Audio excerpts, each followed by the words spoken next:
Hello students, today I am going to teach you a very important chapter of grammar, synthesis. Synthesis is a word which is used to join two or more than two words, phrase, clauses, sentences, etc. Synthesis को तीन तरीके से बनाया जा सकता है।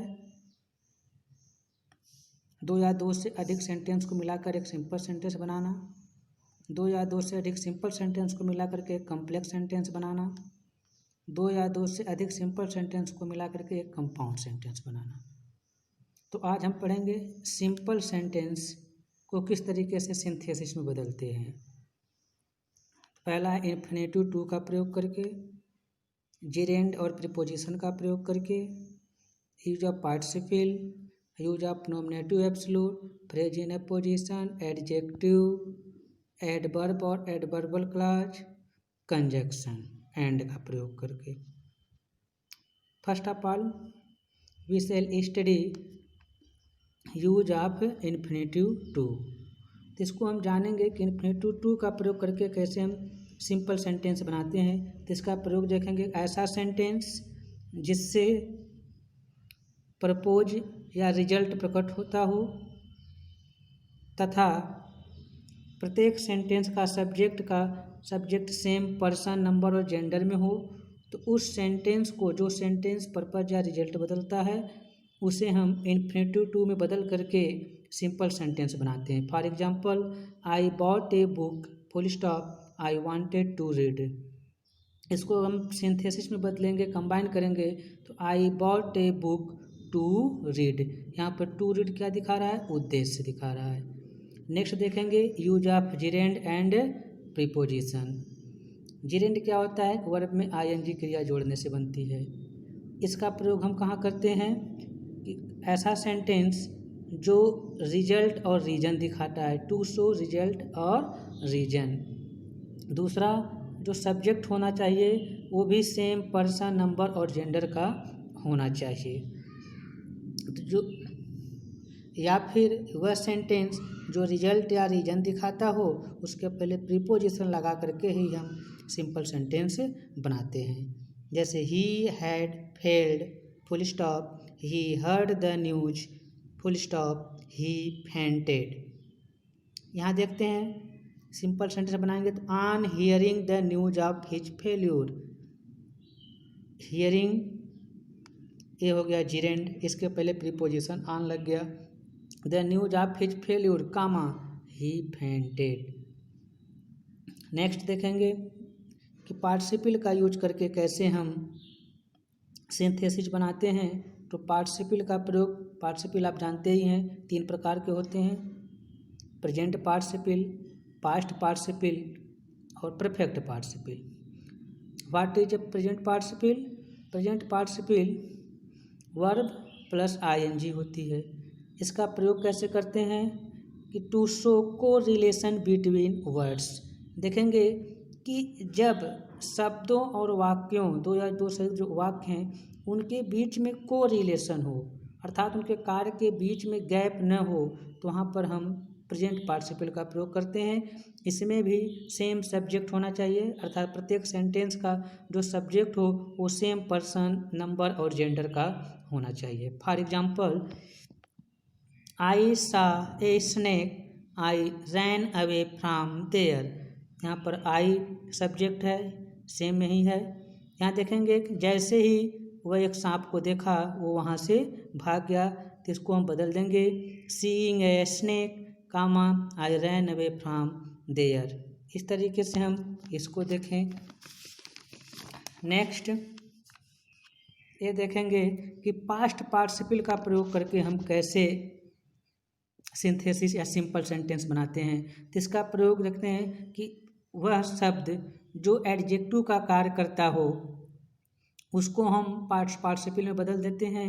Next, इसका भी कर्ता सब सेम होना चाहिए, कभी कभी डिफरेंट भी हो जाता है, क्योंकि दूसरे सेंटेंस का जो कर्ता होता है पहले सेंटेंस का के नाउन या प्रोनाउन का जब क्वालिटी बताना शुरू कर देता है तो उसको हम पास्ट पार्टिसिपल में बदल देते हैं। For example, I saw a tiger full stop that tiger was wounded.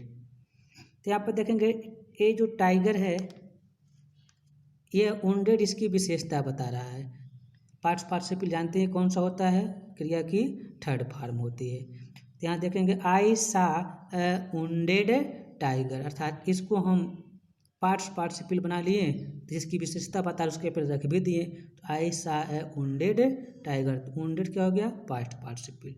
Next देखेंगे परफेक्ट पार्टिसिपल का यूज करके कैसे हम सिंपल सेंटेंस बदलते हैं।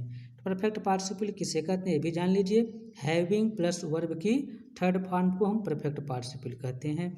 इसका यूज देखेंगे, इसमें क्या करता है कि एक सेंटेंस का कार्य समाप्त होना दिखाता है तथा दूसरे सेंटेंस की कार्य की तब शुरुआत होती है। One sentence show the complete work, then the other sentence show the starting work.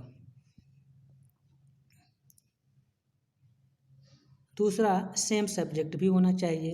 Example, I have completed my work full stop I went to school. पहले सेंटेंस की कार्य की समाप्ति दिखाया, दूसरे के सेंटेंस की तब शुरुआत दिखाया।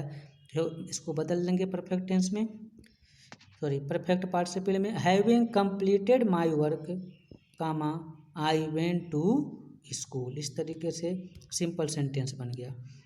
नेक्स्ट चैप्टर आता था नॉमिनेटिव एब्सोल्यूट का प्रयोग करके हम कैसे सिंपल सेंटेंस बनाते हैं। तो नाम से देख लीजिए, नॉमिनेटिव एब्सोल्यूट। नॉमिनेटिव मीन्स होता है subject, absolute means that is free, अर्थात ऐसा सब्जेक्ट जो स्वतंत्र हो, जिसके सेंटेंस पर कोई भी प्रभाव न पड़े।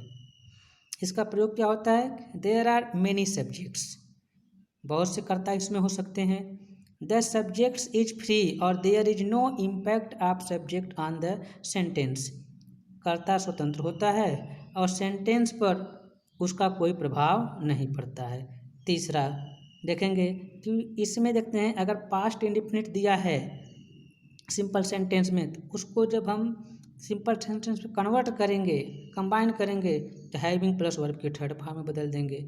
और यदि कोई हेल्पिंग वर्ब दिया है is am are was were, तो उसको बीइंग के साथ जोड़ देते हैं। एग्जाम्पल जैसे the sun rose the fog disappeared, यहाँ पर पास्ट इंडेफिनिट है तो हैविंग प्लस वर्ब की third form. The sun having risen comma the fog disappeared, इस तरीके से सिंपल सेंटेंस बनाएंगे। नेक्स्ट आता है फ्रेज इन एपोजिशन का प्रयोग करके। नाम से देख रहे हैं एपोजिशन किसे कहते हैं, the word that is put side by side according to their sentence, ऐसा शब्द जिसको एक के बाद एक रखते हैं उसके भावना के अनुसार या भाव के अनुसार, उसे फ्रेज इन एपोजिशन करते हैं। अर्थात इसमें देखते हैं कि side by side to show ascending time place incidents, अर्थात एपोजिशन शब्द को हम एक के बाद दूसरे रखते जाते हैं बढ़ते हुए समय, स्थान और घटना के अनुसार। दूसरा सेम पर्सन, नंबर, जेंडर इसमें भी रहता है। फॉर एग्जांपल देखेंगे कि Rana Pratap was the king of Mewar, he was brave king full stop, he is known for his bravery full stop. लेकिन Rana Pratap comma the king of Mewar comma a brave king comma is known for his bravery, इस तरीके से simple sentence बनेगा। Next देख रहे हैं कि adjective का प्रयोग करके हम कैसे सिंपल सेंटेंस बनाते हैं। तो नाम से ही परिचित हैं एडजेक्टिव किसे कहते हैं। तो इसका प्रयोग क्या देखेंगे, to show quality of noun और एनी सेंटेंस, किसी सेंटेंस या नाउन की गुणवत्ता बताने के लिए जब कोई वाक्य आता है तो उसी को हम एडजेक्टिव बदल देते हैं। सब्जेक्ट में भी डिफरेंट हो सकता है। Example, I bought a book the book was costly, तो हो जाएगा आई बॉट ए कॉस्टली बुक फुल स्टॉप, अर्थात ये इसकी बुक की विशेषता बता रहा है कैसी है, इसीलिए इसको हम बदल दिए। नेक्स्ट एडवर्ब और एडवर्बल फ्रेज का प्रयोग करके, तो इसमें भी प्रयोग कैसे करेंगे कि to show the quality of the verb of a sentence, जो सेंटेंस कई सेंटेंस रहेंगे उस सेंटेंस में से किसी एक सेंटेंस के वर्ब की जो विशेषता बताता है उसको हम एडवर्बल फ्रेज या एडवर्ब में बदल देते हैं। सेंटेंस में भी डिफरेंट इसमें हो सकता है।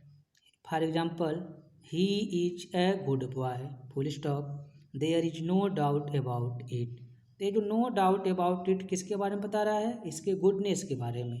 तो हम इसको बदल देंगे, he is undoubtedly good boy. Next है 8वां, कंजक्शन एंड का प्रयोग करके हम सिंपल सेंटेंस बनाते हैं। तो कंजक्शन एंड का प्रयोग जब हम करते हैं तो इसका तब करते हैं जब टू ज्वाइन टू और मोर देन टू वर्ड्स। दूसरा, सब्जेक्ट में भी सेम और डिफरेंट भी हो सकता है। I wanted to buy a pen, full stop, I wanted to buy a pencil also. तो हो जाएगा आई वॉन्टेड टू